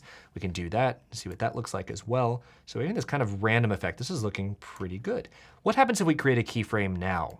Well, it's going to save all those data. And if we click and drag, we can see it will restore to our later keyframe. And that's a pretty good start for now. So let's go back in and start working on the camera. So with Octane, we can go to Objects, Octane Camera, and this is very, very powerful and really pretty quick to use.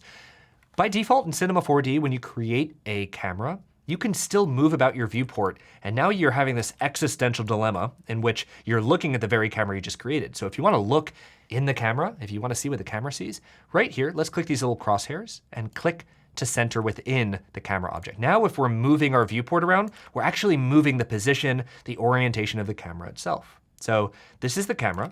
Just like in real life, you can switch this.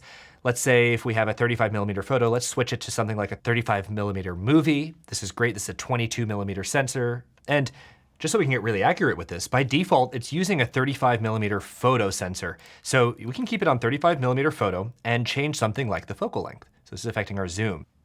So if we were on a 50mm, we can type 50. Or if we want to shoot with an 85mm, we can type 85. And what that's doing is it's keeping the camera position exactly where it is and just affecting the focal length. So let's leave this at 85 for right now, because the other thing we can demonstrate is what happens when we play with depth. Now, depth in an Octane camera is done in 2 different ways. First, with our Octane camera object selected, let's choose where we want this to focus. This is one way to do this. We can choose where we want it to focus. So let's say we want our primary object, our focus object, to be Carbique bottle 0. So Carbique bottle 0, of course, is our standard, kind of our silver color. So with the Octane camera, the object selected itself, let's go down and see where we have focus object.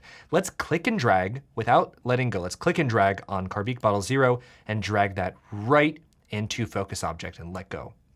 So now we set the focus object. So now we can go into the Octane camera tag, this red camera, and we can start playing with the settings. So with thin lens selected, let's go down. Right here we see depth of field. And first off, let's turn off autofocus. We've defined exactly what that focus object is. So let's turn off autofocus. And then we need to set the aperture. Right now, it's 0 centimeters. But as we widen this aperture, let's widen the aperture and see what happens. 2 things are gonna happen. So notice how, as we do that, you'll see that these have become out of focus. In fact, let's zoom in a little bit more. Let's dolly in. Okay, so what just happened was as dollying in, the 2 got in the way there. So let's actually reset that to, let's say, 1 centimeter. And so notice how, let's click out this time. So notice how, as we go in, we're actually seeing that depth automatically update in real time. We're seeing that the center of this object is what's in focus, and everything else is sort of getting out of focus, as we'd expect in real life. So if something's passing in front of the camera, it's out of focus. As we get closer, we're seeing that effect get exaggerated. But notice the other thing that's happening when we did that. If we go back in to the Octane camera tag expression, if we click that, we also see that as we're adjusting the aperture, the f-stop is getting adjusted. So we can actually adjust either of these. So if we want to go with the traditional, let's say we're shooting on an 85mm f1.2 and we want it fully open at 1.2, we can just type 1.2, it will do the math for us, and it'll simulate exactly what this would look like on that lens. So at this distance, shooting with a 85mm at f1.2 on a photo sensor would achieve this look. So we're getting that depth look automatically. And as we animate and everything gets assembled together, we can see that depth effect in real time. Now, this may be too exaggerated for product photography. In fact, it may look too blurry and it might not look great from every angle. That's okay too. So we can make adjustments to that at any time. We can get rid of the aperture if we just want everything to look flat. We can increase as we want to exaggerate. We can even add keyframes. So if we want the focus to rack at different times, we can do that too. In fact, let's cover that just because we can.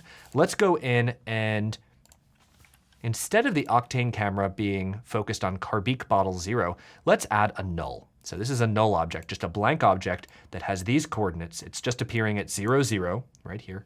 And let's move that. Let's rack focus. So to do that, we have to do 2 things. 1, let's do our keyframes for that null. So if we want to focus first on maybe this position, let's hit a keyframe, let's record, and let's make sure that null moves to maybe the pink one at the end over here. So here's what's happening. That null, the null we just created, is moving across 90 frames. It's moving from left to right. Now, if we want our camera to follow that, just in terms of focus, not in terms of the angle that camera is pointed, just in terms of focus, we can do that.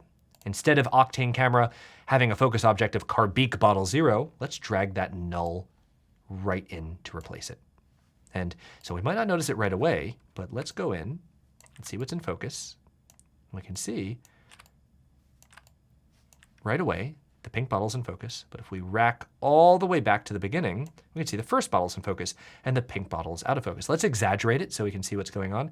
Let's do a much lower f-stop. Let's go unrealistically low. Again, we see that's in focus over there, and as we pull over to this side, we've racked focus, so now the pink Carbic bottle is in focus. So there's a lot we can do here.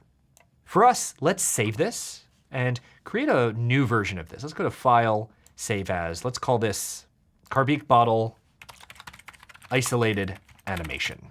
So we can create just a specific animation on only one of these bottles. So Miguel, what color should we use for demonstration? Should we use black, silver, pink? What's the right default one? Violet or purple is my favorite. Okay. Now, one thing to note, if we saved this as the current version, as isolated animation, we may not have a recent version of Carbic bottle just as it is before we make these changes. So just to be safe, let's go back, save isolated animation. That's the first one. Let's just call this isolated animation 2. There are so many ways to organize this. For us, that just makes sure we have a file that's the base version that we just saved, the one we just saved, the isolated animation, and now one that we can modify. One more thing, go to Cinema 4D, go to Preferences, and make sure you have, if you don't already have this turned on, go to Files, make sure that you have your autosave turned on, that you're saving to something like the project directory or another location that you know and trust. And make sure that you're saving as many copies as possible, as often as possible, so that if there's an interruption to your workflow, if there's a power outage, if anything happens, you have the peace of mind that you can restore at any time. So that has saved us a bunch. And when we haven't set something like that up, this stuff happens in all types of workflows. It causes a lot of pain. So make sure autosave is turned on. So this is looking pretty good so far. This is our new isolated animation. Miguel said the default was the violet color. That looks really good. So we'll just isolate the violet color. And as part of that, let's select the Carbic bottle. And this time, let's delete each keyframe. Let's see, the final position is over there. So let's delete with the playhead over here. Let's delete the first keyframe. Now if we move, we notice that that one keyframe where it's in its final position is there. We could even delete that, and now it's just set. Let's center this 0, and let's start animating. So this is our work surface. Let's, with our Octane camera selected, let's make some changes here. Let's get a good product shot. And Miguel, how are we going to be using this for the... Yeah, I think a great place to start would be to animate for the ultraviolet section. And so as we, assuming as it comes into view or as it scrolls into view, we want the lid to lift up or close? Yeah, I think it would lift up, as we scroll, and you can really see the shine of that UV light. It's going to be excellent. It's going to be fantastic. Okay, let's do that. Let's do exactly that. So let's try to compose this from our starting point that we did in Figma. Let's try to get something like that composition. We can always change this later, but let's try to set something up like that. So one way to do this with camera is, of course, our focus is still set to where it was before. Let's delete that null object. Let's make sure to go into our thin lens controls in here. And for right now, let's set our depth of field aperture to 0. So we're not worrying about focus right now. And we might not for this render. We might not worry about focus. It's always something we'd add later. So let's do that. This is looking pretty good as is. So this is going to be lifted up. So maybe zoom out a little bit or dolly out a little bit. And just so we can get the symmetry correct here, let's 0 out the rotation. Let's 0 out the movement along the x-axis so it's dead center. This is looking pretty good. So we are angled down. That looks good. So let's take this as our starting point. All right, and what we want to animate, to Miguel's point, is we want the lid to lift off so we expose what is the ultraviolet light underneath. So let's go in to Carpeak Model 2. Let's grab top. Let's say at 0 frames, it's where it starts, and at 90 frames, let's lift up.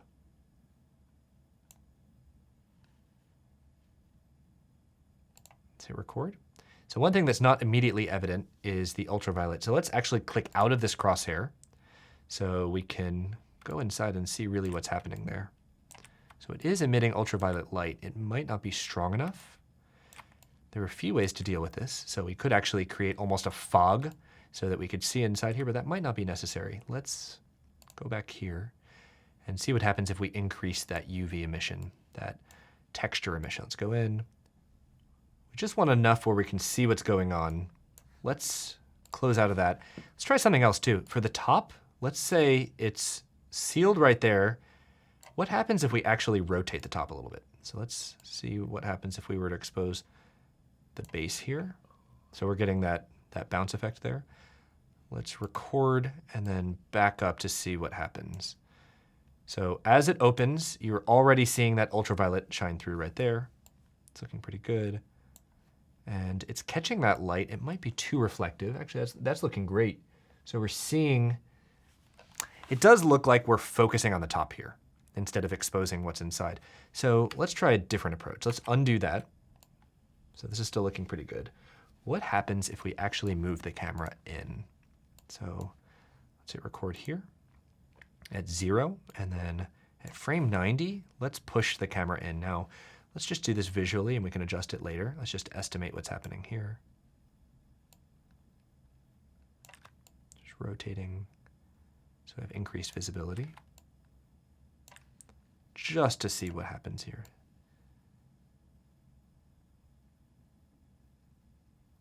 There's a lot of motion there, and that's going to be pretty distracting on the site. I think just moving one direction without too with the camera? Lift. Yeah. With zoom or actual? I think like a dolly in, just one axis dolly in. Let's do that. That's great. So let's go delete frame 90. So we still have frame 0. And to do this, we could actually go out of the Octane camera. We can zoom out, and we can actually just go to the move tool right here. And to Miguel's point, we could just go in. Actually, there's a really great way to do this. Let's have the target back on, and we can say to Octane, we can go into options and say, we don't want to check camera. Let's turn off check camera. Now we can actually pull out and do our animation and keep the Octane camera still in its current position, or to have the view that we see over here in its current position. And we can move all the way over to here. And Miguel, to your point, we can dolly in. We're not going to see it reflected in real time over here right now, but just to see what's happening there, we can dolly in, record that. Let's go into our Octane camera. We now have to switch that back on. That may have not been that helpful for this example. It's okay. It's not really changing much. What do you think? I think it's a fine line. I think maybe we could delete and do something with water. So delete the dolly. Yeah, I think we can remove the dolly and let's try and play with what the water would look like in that bottle. So what we've just done right there is we just deleted both the keyframes we had created for Octane Camera. So again, we have only one part of the animation right now, which is the top, the Carbic bottle top. So we'll keep that, and water. That's gonna be an interesting challenge. Let's go in. A lot of ways to do water. So one way to do this, we could just try this. One way to do this is, just trying to think of a simple primitive that would do something like this. A disk, yeah. And could actually change the geometry of this. So we can scale this down, put the disk at basically the water level. Let's say it would be somewhere around here. Make sure it's smaller than the container it's in. Let's increase the number of segments just to give it some better fidelity there. So make sure the intersection point is submerged within the corners. That's good. And create a specular material. We can just call this water default. Add a T to the end of default. And add that to the disk. Water. It's almost water. One of the things we could do is, if we want, let's go into display, add our lines, and with that disk, we can add a lot of disk segments. And with this, we can create some rudimentary ripples. So if we go in, we can create a deformer. Let's do... Formula? Yeah, formula right down here. And we'll add the formula to the disk. And right now, it's gonna be very dramatic because the size is going to be huge. Let's just say 1 centimeter. And for right now, let's pause Octane so we can see what's going on over here. Let's take a look on our left side. The contrast might be a little bit low. Let's hit play. Right now, we see this wobble. We see it's happening. We see kind of a bounce. The water level is changing. We also have to adjust the other sizes as well. So let's make this 10 by 10. And now we see this sort of ripple effect happening in real time here. So we're seeing that ripple. We're seeing water inside, or what looks like water inside. And if we want to invert that, right now it's kind of rippling inwards. We can always do that by just grabbing the U plus T, just change that to U minus T in this formula right here, and it's gonna ripple outwards. So now, if we turn back, if we have Octane turn back on, refresh, we can see it's a little laggy on this end. That's okay. Let's go out a little bit so we can see what's going on. It's a pretty complex render here. And that's looking pretty good. So we're getting that water effect. In fact, if we want to move our Octane camera just for a moment, let's go in, take a look at that. It really does have that nice reflective quality that you'd expect from water. And that's aided by, of course, our Octane area light, which is in the background. We're catching that really beautiful reflection right there. So that's looking good. For our disk, if we were to decrease those disk segments and decrease those rotation segments, notice how the quality of that reflection looks much more janky. Yes, janky is the accurate word there. So we want to make sure we have enough disk segments and enough rotation segments that we're not seeing that. We want to make sure the reflection is high quality. So maybe 50 disk segments, say 25, or 50 rotation segments, maybe let's say 25. That looks pretty good. Now, if we want to get our Octane camera back to where it was, Command-Shift-Z on Mac is going to undo along our views here, and that looks pretty good until we get it back to where it was. So now we have this beautiful animation where the lid is lifting off, and of course, the water is rippling. Now, if we're going to be scrolling through the website and we want this to essentially land on the last frame, and we want the last frame to look stable, one specific note in our animation is we might not want the ripple effect to be that pronounced at the end. Maybe just as the lid is coming off of it, we want it pronounced, but less pronounced at the end. So we can actually do that. Let's go into our formula. And let's say we want it to start the way we see it here. So we'll go and our size we'll create by clicking right here. We'll create a keyframe with our size looking like it did here. But if we go to the end to frame 90, let's actually set the size of that final one to 0. Once that happens, let's create a keyframe there as well. And let's see if that updated by moving left and right. And it should be somewhat still, but it doesn't seem to be still.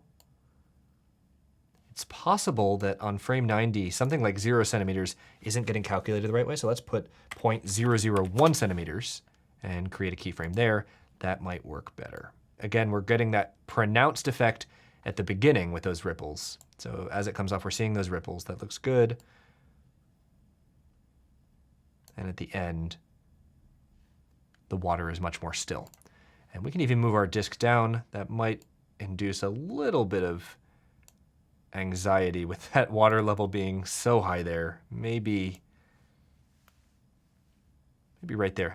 What about seltzer bubbles? It wouldn't be a seltzer without bubbles. And there are so many ways to do this. If you haven't checked out X particles, check out X particles. If you haven't checked out Cinema 4D emitters, check that out. There's so many ways to do this. Because of the nature of what we're doing right here, it might make sense for us to simply have some still bubbles that are in the water itself. Maybe a few of them moving, but let's just see what happens. Let's go in and turn off our Octane camera. Let's go in like this. So we're just deselecting that. So we're not selecting the crosshairs. So we're just able to move freely. And let's do a sphere. Let's create a bubble using a sphere. And for the sake of example, let's create another specular material. We'll call it bubble. The refraction index of water is 1.4, I believe. 1.4, but this isn't technically water. It's a bubble within water. Let's just try this, just for right now. They'll be so small, we might not be able to notice. Let's click and drag to the sphere. So now we have a sphere, and if we zoom out, we can see what's happening. Right now what's happening is we have this giant, what looks like a water droplet. It's not very high resolution in terms of that object, so let's go in and increase the number of segments. And now it looks like we have this beautiful water bubble that is also a little confusing because this is not what we wanted. Let's decrease the radius to really small. Let's try 1 millimeter for right now. It might be worth the segments too. Yeah, you're right. We could actually do a lot fewer segments. Let's try 20. Now, we can't see anything. It's really tiny and it's somewhere deep within this water bottle. Let's raise it a little bit closer to the surface. We have this little sphere. This looks pretty good. But if we go in, it looks okay. It's one bubble. That looks pretty good. Let's add a few. And we're just going to manually create a couple bubbles here.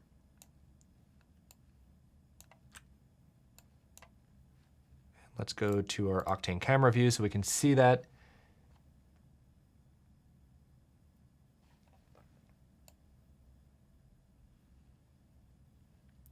So these bubbles might work better towards the back edge. So let's move this over here. There we go. So that the waves or the little ripples can occur on their own time, and we're not having to worry about having to animate these or glue them to that ripple itself. So let's try this. How does this look? That might be okay. One of them is a little bit darker. Why is that one darker? Seems that it's that one right there. Yeah, I think it's a cast shadow. Oh, because the ultraviolet light, if it's casting a shadow against that inner edge. Yeah. Great point. Okay.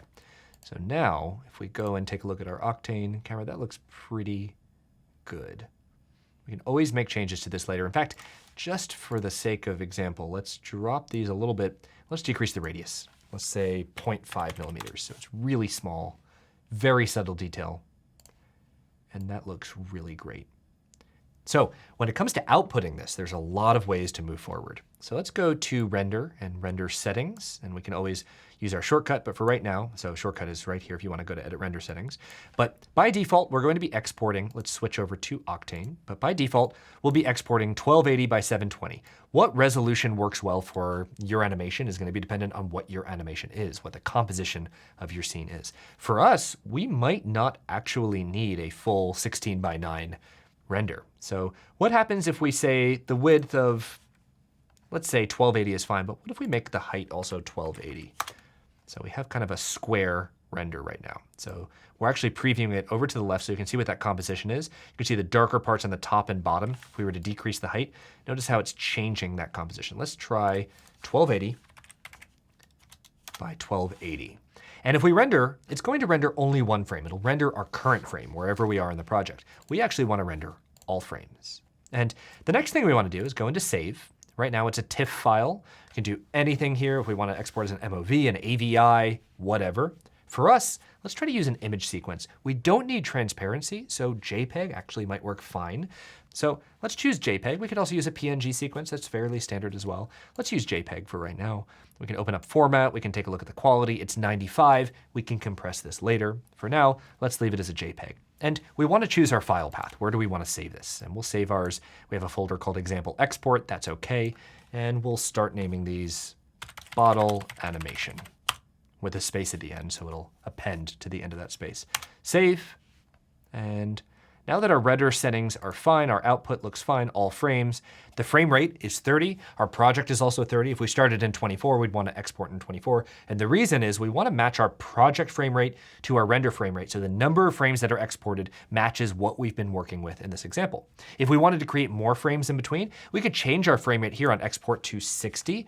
And notice nothing happens here in the actual project. We still see 0 to 90. But notice how the frames that are actually exported is 180 or 180 to 1. Frame 0 is counted as that first frame. So 0 to 90, it would create 91 frames. At 30 frames a second, it'll export 91. That's exactly what we've expected here. But if we double that to 60, it'll now export in between each of those frames. So now we have 181. If we did 120 frames, you get the idea, 361. Let's switch this back to 30. And now that our output settings and our save settings are set, let's render. So we can go over here to render to picture viewer. And when we do that, this will come up and it'll start rendering in Octane. But that's it. We just built an entirely real product. Real looking product. Using Cinema 4D. Up next, we're going to use Adobe After Effects and body moving to turn our render into an asset for the web. No, there's not. It's body move in, no G. Body moving. Yeah, there's a G at the end. No. Thank you. There's Thank no you. G. It's It's a G at body the move in. No, but it's silent. Cinema 4D. Why is it called 4D? And when does Cinema 5D come out? Great question, Screamer. Thank you. Share your 3D designs using hashtag Figma to Webflow, whether you're using Cinema 4D and Octane, or Blender, or Maya, 3ds Max, and my personal favorite, the Alfred Render. We're constantly going through and sharing our favorites all over the web.